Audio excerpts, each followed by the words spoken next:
So it's I've got a gig today with Origami Heart, my originals band.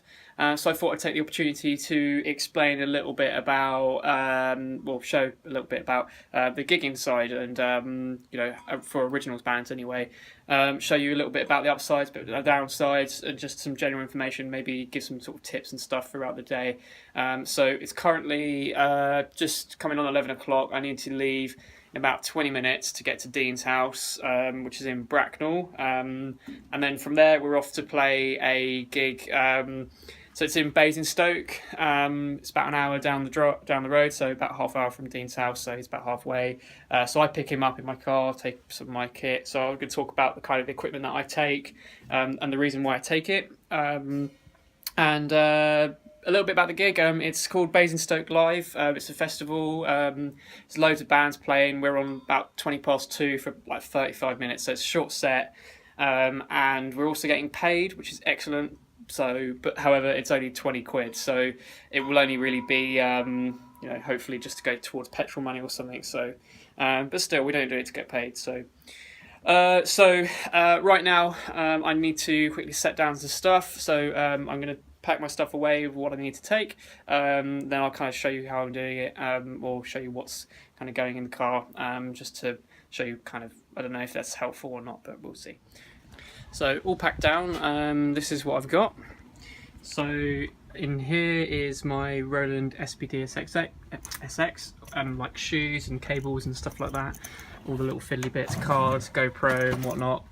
Then I've got my DW9000 pedal, my snare, some stands, like I think my hi-hat stand, my top of the bass stool, the pad stand and snare stand, maybe that's it that's in there. Cymbals and another case of stands as well. So I take enough stands that I can put my cymbals on. I think I just need to use one of their stands if I want to use a China, which I probably will. And then everything else, including snare stand and stool, I take. So everything's all, and hi-hat stand, everything's all memory locked into my own positions, and I can set it up, and then all they have to do is take off the equipment, and I can put my equipment on. Then it's sometimes it's a little quicker, but it depends how helpful they are at kind of swapping equipment over. But so I'm literally just about to leave. I've got to run inside and grab a few more things, and put this in the car, and then I can go pick up Dean, and then I'll do probably a little video when I get there showing the stage and stuff, and go from there. So we've arrived at the venue. Well, it looks like I'm in a field at the moment, so it's our first kind of like music festival, so we're a little bit new to this. So but I'm going to introduce you to the rest of the band. So this is Mr. Paul Pears. Is it like, oh, this is happening? You're actually doing that? Yeah, I thought you was joking. No, I am. I'm doing a thing. What's the thing? A new channel thing that I'm doing. I'll explain it later. Well, like, say hello. Like Sky? Hello. Yeah. This is Paul Pears. Hello William Jack. Hello. Bassist. We have Tom, guitarist. Hello. He's going to love the camera. Yeah. And this is Tim, who's really not going to love the camera. So we got Tom.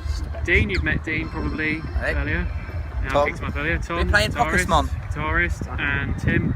Tim's playing the hell, Pokemon, and bass over there. So the bees. we're gonna walk around and get equipment set up beforehand, and then I'll show you kind of like the main ways I'm gonna kind of set up my equipment to get ready a little bit quicker.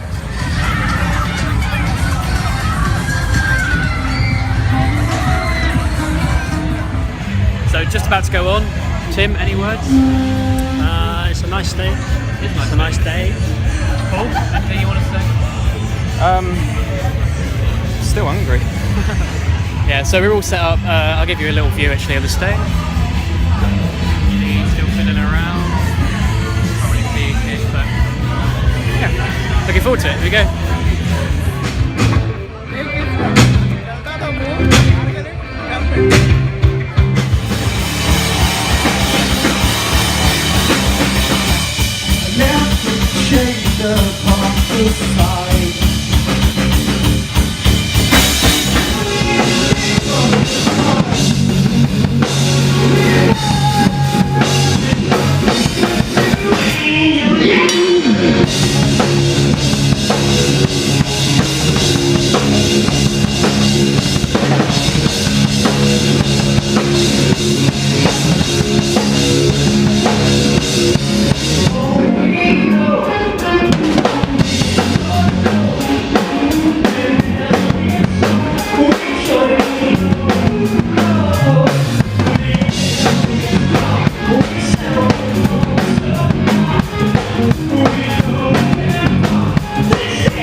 No,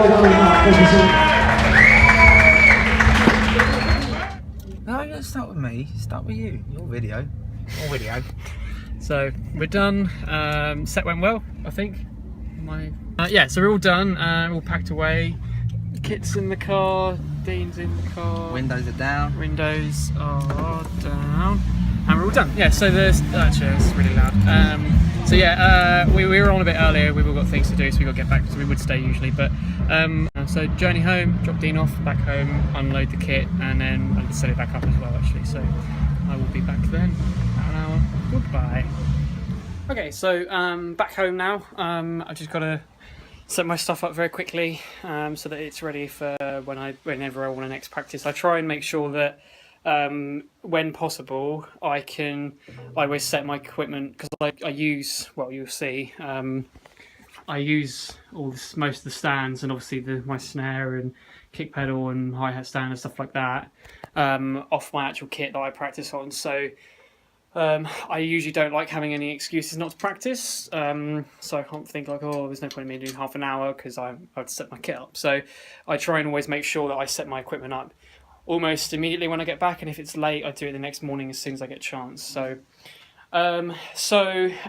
just a little bit about the equipment that I do use when I take to gigs, and a few reasons why I take this. And it's very rare that as an originals band you will play your own kit. Sometimes you'll get asked to bring a kit on certain things, but then if you were, I tend to take like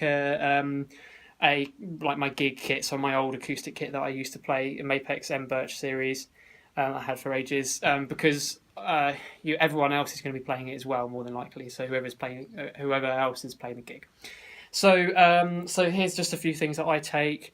I know most people probably take the same things, but again, I'm just kind of speaking as if you've kind of never really done this experience. So so first thing that's open here, my kick pedal. So I've got a DW9000.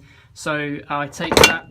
Most places might have a kick drum pedal, but I find quite a lot of places ask you to bring your own one. So everyone is set up a little different as well. So at least this way, I have my beaters really quite far back, so because I'm playing a heel up technique, but the Jojo Mayer technique of playing out of the bass drum, so I need my beaters quite far back. So I wouldn't be able to play the same sort of thing if I didn't have my bass drum pedal.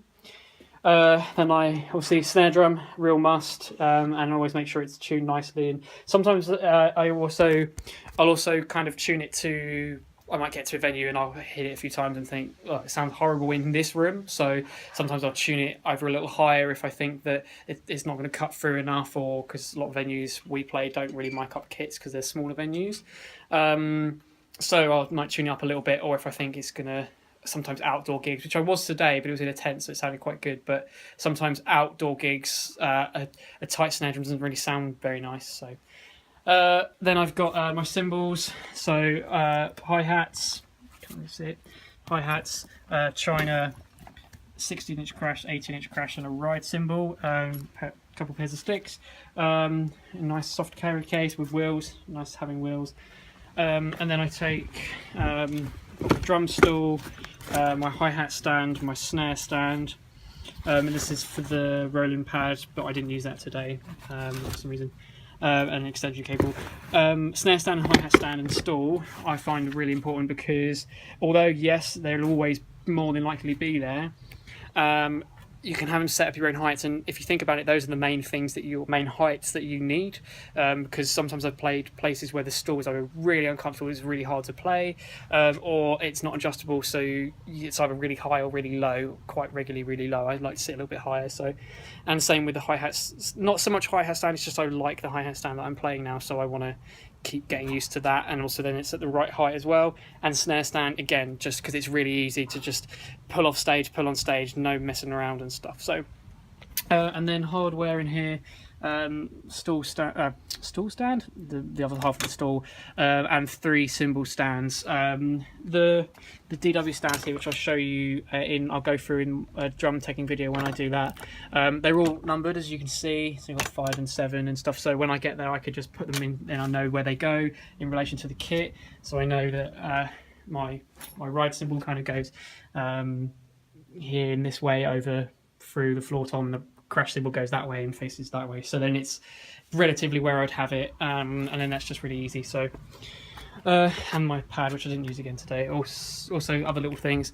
But those are the main things. Some earplugs, some headphones, and if I take a pad, my rolling pad, then obviously all the bits that go along with that, and a GoPro and things like that. So those are the main things. I've had a few times where people have been like, why? When I didn't used to bring a stool, I had someone sort of say to me, "Oh, you're a dick for not bringing a stool," and I was thinking, okay, it's quite regular that there is a stool there, so ever since then I usually take a stool with me, but just because then it's comfortable as well, and it's not that hard to set up and set down. So but that's mainly it. The only other thing I wanted to say was about the kind of attitude about with kind of gigging as an originals band. And the one thing, only ever do it if you enjoy doing it, because it's hard work. You don't really, very, very rarely would you get paid. Sometimes you might get a drink or petrol money or something like that. And today we got 20 quid, which is a rarity. So, for the time that you spend going there and obviously all the rehearsal time and stuff like that, do it if you've got a real big passion for it. Also, when you're there, make sure you kind of, support the other bands that are playing. I really find it annoying when bands will kind of just turn up, throw their gear in, piss off for a drink down a different pub or something, and then come play their set and then leave, and then they expect them to have a good crowd but not give a crowd to anyone else. So it's good to help out every other band and just be polite. Always go up and talk to the other bands and stuff, and it's good networking as well. Quite regularly we'll get gigs because other bands have actually recommended us, so we've had quite a few through that way now, so it's a really good way of doing it. So yeah, that's what I'd recommend. Just be really positive about it. Be really friendly, really approachable, and be modest. Someone comes up and say, "Oh man, your set was so good." Don't say, "Yeah, I know, I'm amazing." Say, "Oh, great, man, yeah," and then try and compliment about their set, and be genuine about it as well. I always try and give, especially drummers as well. I find that drummers are really friendly, and I always kind of, when I'm watching drummers, I think I'm quite a natural teacher, so I'm always kind of thinking, oh, he could try something different that would help him there and stuff. So, if I find that sometimes if drummers will say, "Oh, have you got any advice for me?" or something, and I'll be genuine about it. I'll say, "Yeah, this was really good, but try working on this," or whatever it might be, and usually they appreciate it quite a lot. So other people just like to hear that they're really good. So you can usually tell which ones those are. This was a little bit different. It was a daytime gig, so I'm back. It's 5:25 and I'm back kind of setting up, so it's not that bad at all. It's a Saturday. It was a festival, really chilled out. Everyone was really nice there, and really professional, really helpful, and the stage was good. I'll put some little clips of I've had a GoPro up, so I'll put some little clips of that as well, so you can see what it was like.